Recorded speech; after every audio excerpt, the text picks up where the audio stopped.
सायं 6 बजे यहाँ आरती होती है। श्राद्ध करना है, किसी को अस्थि विसर्जन करना है, किसी को पूजन पाठ गंगा स्नान के बाद संकल्प करना है। ये दशाश्वमेध महादेव ब्रह्मेश्वर महादेव का घाट बोला जाता है। यहाँ ब्रह्मा जी ने जो प्रथम यज्ञ किया है वो इसी घाट पे किया है और इस घाट का ही जल चारों धाम को जाता है और यहीं का जल का महत्व है। ये प्रयाग में संगम आप आते हैं तो वहाँ पे स्नान करने का महत्व है, पर इस घाट पे जल भरने का महत्व है। नमस्कार, मैं जितेंद्र और अभी इस समय मैं हूँ प्रयागराज के दशाश्वमेध घाट में, जो सबसे नज़दीक में पड़ता है। यहाँ दारागंज के नज़दीक में समीप में है और ये जो आप देख रहे हैं ये पूरा घाट है यहाँ का और सामने जो है वो मंदिर है। अगर आप यहाँ पर आते हैं तो आप दशाश्वमेध घाट में जो है आप आसानी से और स्नान कर सकते हैं। सबसे नज़दीक का है, साफ़ सुथरा और पक्का घाट बना हुआ है।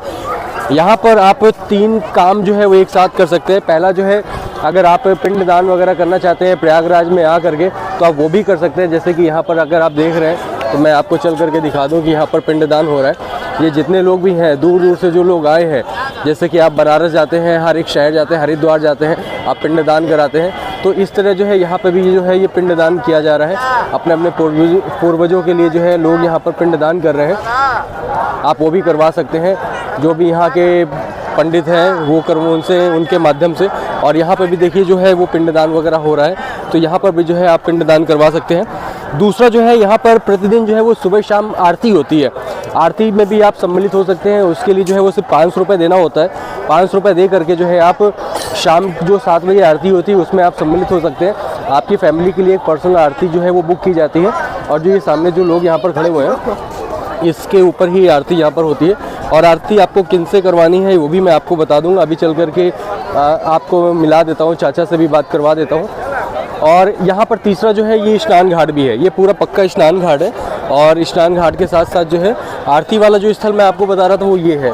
यहाँ पर जो अगर आप देख रहे हैं तो यहाँ पर है ये महोत्सव पूजा समिति और ये आरती भी होती है यहाँ पर। यहाँ पर आप आ करके स्नान भी कर सकते हैं, जैसे कि पिंडदान हो रहा है उधर पिंडदान भी कर सकते हैं और आरती में भी सम्मिलित हो सकते हैं। ये है यहाँ पर बैठे हुए हैं चाचा, इनसे भी आप आरती कर सकते हैं। अभी जो है इस समय महाकुंभ प्रयागराज में जो भी लोग आ रहे हैं यहाँ पर स्नान कर सकते हैं, क्योंकि ये पूरा संगम क्षेत्र है और दूर दूर तक देखें तो यहाँ पर जो है वो सिर्फ ज़्यादातर आपको यहाँ पर स्नान लोग करते हुए नजर आएंगे। यहाँ पर महिलाओं के लिए जो है वो चेंजिंग कैंप भी बनाए गए हैं, जो आप ये देख रहे हैं इस तरह के चेंजिंग कैंप है। यहाँ पर आप आकर के चेंज कर सकते हैं कपड़े। जो महिलाएं हैं इसके जहाँ पर हम अभी इस समय खड़े हुए हैं इसके नीचे भी चेंजिंग रूम है, वो चेंजिंग रूम वहाँ पर बना हुआ है और एक उधर चेंजिंग रूम है। ये 4 बड़े बड़े जो है वो कमरे अब बनाए गए हैं चेंजिंग रूम के लिए। और यहाँ पर आप अगर यज्ञ वगैरह करवाना चाहते हैं तो सामने जो है वो यज्ञ स्थल भी बना है, जो हवन कुंड है यहाँ पर बना हुआ है।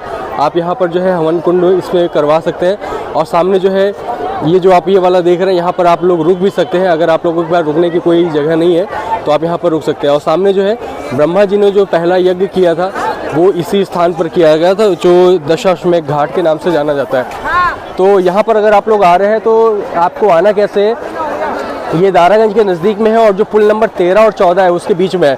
ये जो सामने आप वाला पुल देख रहे हैं, पीपा वाला पुल जो है, पाल्टून पुल है, वो 13 नंबर है और ये वाला जो है वो 14 नंबर है, उसके बगल में 15 नंबर। तो इसके बीच में जो है ये गंगा घाट बना है। यहाँ पर आप 3 काम जो है एक साथ कर सकते हैं। अगर आप आरती में सम्मिलित होना चाहते हैं तो वो करवा सकते हैं और आरती के साथ साथ अगर आप पिंडदान करना चाहते हैं तो वो भी करवा सकते हैं और स्नान करना चाहते हैं तो स्नान भी कर सकते हैं। तो जैसे कि मैं आपको पिंडदान बता रहा था, देखिए यहाँ पर लोग जो है अपने पूर्वजों के लिए जो है वो पिंडदान कर रहे हैं। आरती माँ गंगा की 25 सालों से कर रहे हैं और सायं 6 बजे यहाँ आरती होती है। ये भी जानेंगे कि इस जो दशाश्वमेध घाट है इसका महत्व क्या है और इसका नाम कैसे पड़ा। लोग जो आते हैं इसमें यहाँ स्नान करते हैं उसका पुण्य उन्हें क्या मिलता है। ये दशाश्वमेध महादेव ब्रह्मेश्वर महादेव का घाट बोला जाता है। यहाँ ब्रह्मा जी ने जो प्रथम यज्ञ किया है वो इसी घाट पे किया है और इस घाट का ही जल चारों धाम को जाता है और यहीं का जल का महत्व है। ये प्रयाग में संगम आप आते हैं तो वहाँ पे स्नान करने का महत्व है, पर इस घाट पे जल भरने का महत्व है।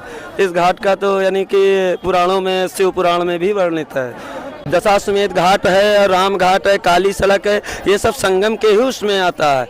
यहाँ से आप 5 कोस तक कहीं भी स्नान कर रहे हैं वो संगम तीर्थ है। अगर जो लोग प्रयाग में वास कर रहे हैं वो संगम तीर्थ ही बोला जाता है। तो ये और सिर्फ इसी जगह पे पिंडदान नहीं हो रहा है, बल्कि यहाँ पर जो है बहुत और भी जगह पिंडदान किया जा रहा है। जैसे कि यहाँ पर आप देखें तो ये इस जगह पे भी जो है वो पिंडदान का जो कार्य है वो चल रहा है, कार्यक्रम चल रहा है।